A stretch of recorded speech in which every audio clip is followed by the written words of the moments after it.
અમરેલી લટકાંડ મુદ્દે જાણે હવે નવો વળાંક આવ્યો હોય તેવું લાગી રહ્યું છે।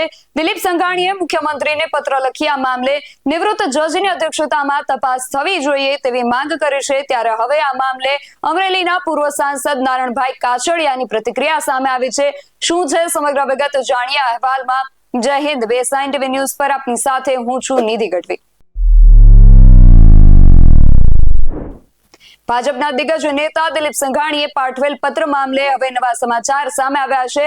આ મામલે નારણભાઈ કાછડિયાની પ્રતિક્રિયા સામે આવી છે, જેમાં નારણભાઈએ દિલીપ સંઘાણીના પત્રને સમર્થન આપ્યું છે।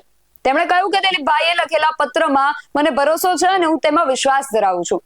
પોલીસે કરેલી કામગીરીઓ કોઈ ઉચ્ચ અધિકારીના કહેવાથી કરી છે કે પદાધિકારીઓના કહેવાથી કરી છે તેવા સવાલ પણ તેમણે ઉઠાવ્યા હતા। તેમણે પણ 28 તારીખે વોટ્સએપના માધ્યમથી મુખ્યમંત્રી સી.આર. પાટીલ અને રત્નાકરજીને રજૂઆત કરી હતી અને હવે આજે તેઓ શું કહી રહ્યા છે સાંભળીએ।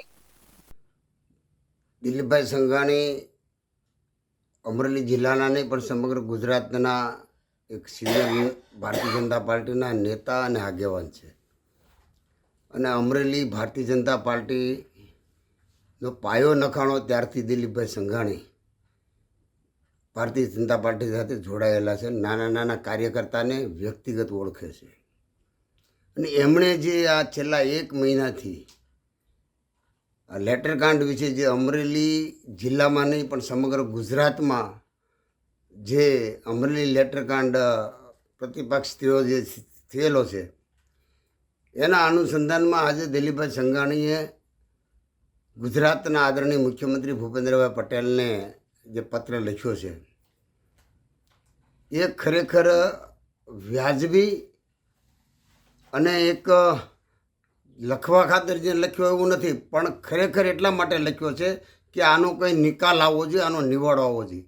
અને એમાં સમગ્ર રીતે દિલીપભાઈએ જે એમાં પોઈન્ટો મૂક્યા છે એમાં હું દિલીપભાઈના લેટરના સમર્થનમાં છું અને દિલીપભાઈએ જે લેટર લખ્યો છે એમાં એ બરાબર લખ્યો છે, એમાં હું 100% એમના વિશ્વાસ પણ એમાં હું રખાવું છું।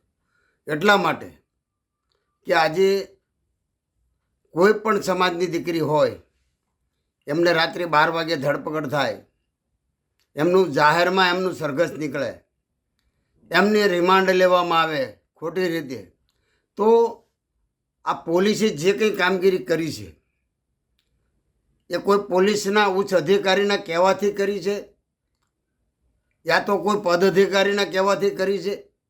એના માટે દૂધનું દૂધ ને પાણીનું પાણી થવું જોઈએ।